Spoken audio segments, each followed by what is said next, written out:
اعوذ باللہ من الشیطان الرجیم بسم اللہ الرحمن الرحیم۔ اے نبی اگر یہ آپ کو جھٹلا دے فقل ربکم ذو رحمت واسعہ، تو کہہ دیے تمہارا رب بڑی وسیع رحمت والا ہے، وہ تمہیں فوراً نہیں پکڑ رہا، نہ فوراً معجزہ دکھا رہا ہے تاکہ پھر تمہاری مہلت ختم ہو جائے۔ اس کی رحمت کا تقاضا یہ ہے کہ وہ تمہیں ابھی اور مہلت دے رہا ہے۔ ولا يرد باسو عن القوم المجرمین، لیکن یہ کہ جب اس کی پکڑ آ جائے گی، اس کی سخت آ جائے گی، تو اس کو لوٹایا نہیں جا سکے گا مجرموں کی قوم سے۔ پھر جب وہ آ جائے گی بات، ان بطش ربک لشدید، پھر وہ بڑی سخت پکڑ ہوگی اور کوئی اس کا منہ پھیرنے والا نہیں ہوگا۔ سیقول الذین اشرکوا لو شاء اللہ ما اشرکنا ولا آباؤنا ولا حرمنا من شیء، ان قریب کہیں گے یہ مشرک لوگ، اگر اللہ چاہتا تو نہ ہم شرک کرتے، نہ ہمارے آباء و اجداد کرتے، نہ ہم نے ان چیزوں کو حرام ٹھہرایا ہوتا جنہیں تم کہہ رہے ہو کہ حرام نہیں ہے اور ہم نے خامخواہ حرام ٹھہرا دیا ہے۔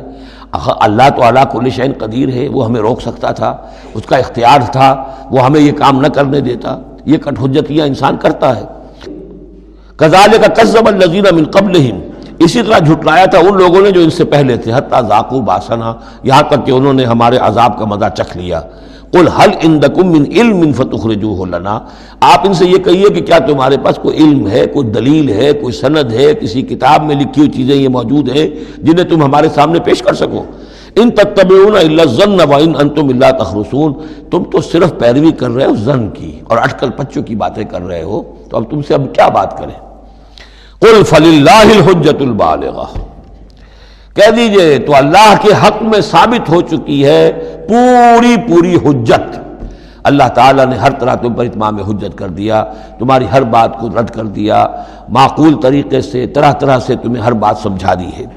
قل فللہ حجت اللہ البالغہ، یہی سے امام الہند شاہ ولی اللہ دہلوی نے اپنی جو شورۂ آفاق کتاب ہے اس کا نام یہاں سے اخذ کیا ہے، حجت اللہ البالغہ، اللہ کی مکمل حجت۔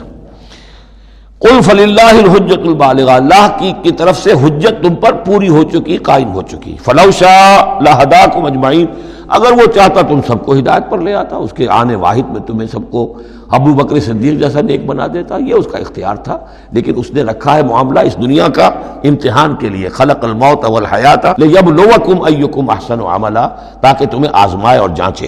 قل ہلم شہداءکم الذین یشہدون ان اللہ حرم ھذا، کہ یہ ذرا لاؤ تو صحیح اپنے وہ گواہ جو یہ گواہی دے سکے کہ اللہ نے ان چیزوں کو حرام کیا ہے۔ کہاں ہے پاس گواہ؟ کوئی کتاب گواہ ہے، کوئی اور چیز، کوئی علمی سند ہے؟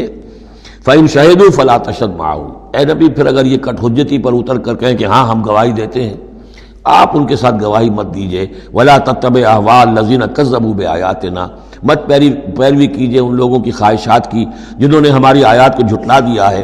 وَالَّذِينَ لَا يُؤْمِنُونَ بِالْآخِرَةِ هُمْ بِرَبِّهِمْ يَعْدِلُونَ، اور جو لوگ آخرت پر ایمان نہیں رکھتے وہی ہیں کہ جو اپنے رب کے ساتھ دوسروں کو برابر کر دیتے ہیں۔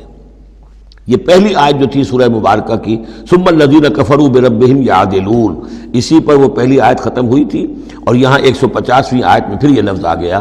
یہ لوگ جو ہیں پھر بھی جو آخرت پر یقین نہیں رکھتے، جنہیں ڈر نہیں ہے اللہ کے حضور میں حاضری کا، وہ پھر جس کو چاہتے ہیں اللہ کے برابر کر دیتے ہیں۔ قل تعالوا اتل ما حرم ربکم علیکم، کہیے آؤ میں تمہیں بتاؤں کہ تمہارے رب نے تمہارے لیے کیا چیزیں حرام کی ہیں، کن چیزوں کو محترم ٹھہرایا ہے، کیا اس کے احکام ہیں۔ یہ اصل میں یوں سمجھیے کہ یہ خلاصہ ہے، ویسے یہی مضمون تفصیل سے آئے گا سورہ بنی اسرائیل میں، زیادہ تفصیل سے ہم وہاں گفتگو کریں گے، لیکن یہ کہ انہی کا جو سورہ بنی اسرائیل میں 2 رکوعوں میں آئی ہے بات، وہ یہاں پر 1 رکوع کے اندر اس کا خلاصہ ہے۔ لیکن معلوم ہو جاتا ہے کہ اصل دین کیا ہے۔ جیسے سورہ بقرہ میں جب میثاق لیا گیا بنی اسرائیل سے تو دین کی اصل بنیادیں آئیں، اسی طرح پھر سورہ نساء کے اندر وہ مقام آیا تھا کہ اصلی دین کیا ہے، دین کی اصل تعلیمات کیا ہیں۔ اب اس سے ذرا زیادہ وسیع پیمانے پر یہاں آ رہا ہے، اور سب سے زیادہ تفصیل سے اصل کن چیزوں کی اہمیت ہے دین میں وہ آئے گا آپ سورہ بنی اسرائیل کے 3 اور 4 رکوع میں، اسی کا یہ خلاصہ ہے۔ ما حرم ربکم علیکم، آؤ میں تمہیں بتاتا ہوں تمہارے رب نے کیا حرام کیا۔ تم نے یہ بکری حرام کی ہوئی ہے، یہ اونٹ حرام کیا ہوا ہے، یہ اس کو بت کے نام پر ہے، اس کا یہ فلاں ہے، یہ کوئی شے اللہ نے حرام نہیں کیا۔ آؤ میں بتاتا ہوں تمہیں اللہ نے کس شے کو حرام کیا ہے۔ اللہ تشرکوا بہ شیئا، نمبر 1 سب سے بڑی حرام شے، سب سے بڑی اس کی کا حکم پہلا تو یہ ہے اس کے ساتھ کسی شے کو شریک نہ ٹھہراؤ۔ نمبر 2 وبالوالدین احسانا، والدین کے ساتھ احسان۔ یہ تیسرا مقام آ گیا کہ حقوق اللہ کے فوراً بعد حقوق والدین کا تذکرہ ہے۔ ولا تقتلوا اولادکم من املاق، اور اپنی اولاد کو قتل نہ کرو تنگ دستی اور مفلسی کے خوف سے۔ ہمارا اپنا پیٹ نہیں بھر رہا، کیسے بھرے، کیسے پالیں ان کو۔ نحن نرزقکم وإیاہم، ہم تمہیں بھی رزق دیتے ہیں، انہیں بھی دیں گے۔ نمبر 4 ولا تقربوا الفواحش ما ظہر منها وما بطن، اور دیکھو بے حیائی کے کاموں کے قریب بھی مت جاؤ، خواہ وہ خفیہ ہوں اور خواہ وہ اعلانیہ ہوں۔ ولا تقتلوا النفس التي حرم الله الا بالحق، اور مت قتل کرو اس جان کو جسے اللہ نے محترم ٹھہرایا ہے مگر حق کے ساتھ۔ انسانی جان لی جا سکتی ہے قتل عمد کے بدلے میں قتل ہو، یا قتل مرتد ہے، یا زانی مسلمان ہو، زانی وہ شادی شدہ زانی یا زانیہ مرد یا عورت اس کا ہے، یا پھر حربی کافر قاتل جس کو کہ قتل کیا جا سکتا ہے۔ باقی چیزیں قتل کی جو ہیں وہ شریعت میں جائز نہیں ہیں۔ وہ اللہ تعالیٰ نے انسانی جان کو محترم بنایا ہے۔ الا بالحق ذالکم وصاکم بہ لعلکم تعقلون، یہ ہے جس کی اللہ تمہیں وصیت کر رہا ہے۔ یہ ہے اصل چیزیں، یہ ہے بنیادیں، یہ دین کی، تمدن کی، اخلاق کی، تاکہ تم عقل سے کام لو۔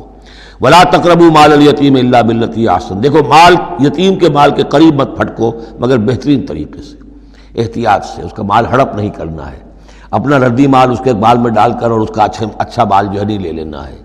وہ سارے ہم پڑھ چکے ہیں، جو تفصیل آ چکی ہے۔ یہ تو مکی دور کی باتیں ہیں، مدنی دور میں بھی بات آ چکی ہے اس کی۔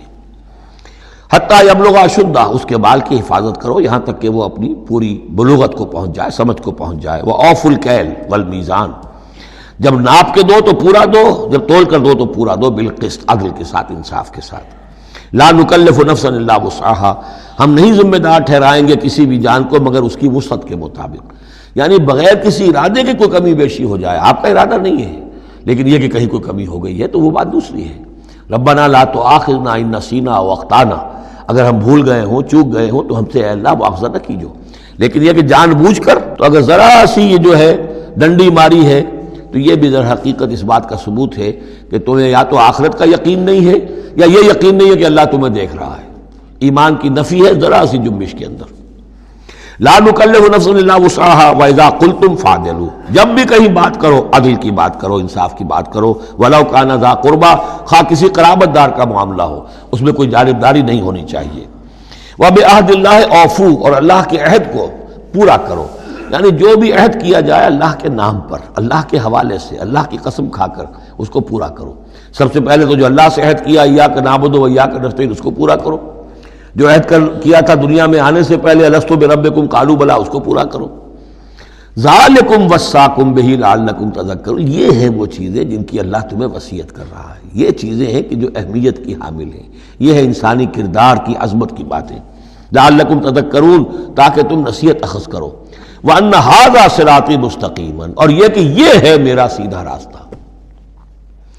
یہ ایچ پیچ پگڈنڈیاں اور یہ لمبی چوڑی جو ہیں وہ جو تم نے بنا رکھے ہیں اپنے گورکھ دھندے، یہ نہیں ہے دین، یہ ہے۔ وَأَنَّ هَذَا صِرَاطِي مُسْتَقِيمًا فَاتَّبِعُوهُ، بس اس کی پیروی کرو۔ وَلَا تَتَّبِعُوا السُّبُلَ، اور اس کو چھوڑ کر دوسرے راستوں پر نہ پڑ جاؤ۔ فَتَفَرَّقَ بِكُمْ عَنْ سَبِيلِهِ، کہ وہ تمہیں لے کر اللہ کے راستے سے متفرق ہو جائیں، ادھر چلا جائے ادھر چلا جائے، یہ پگڈنڈی ادھر جا رہی ہے، وہ پگڈنڈی ادھر جا رہی ہے، تم سواء السبیل پر سیدھے راستے پر قائم رہو۔ ذالکم وصاکم بہ لعلکم تتقون، یہ ہے وہ چیزیں جن کی اللہ تمہیں وصیت کر رہا ہے تاکہ تم بچو، یا تاکہ تمہارے اندر تقوی پیدا ہو جائے۔ صدق اللہ العظیم۔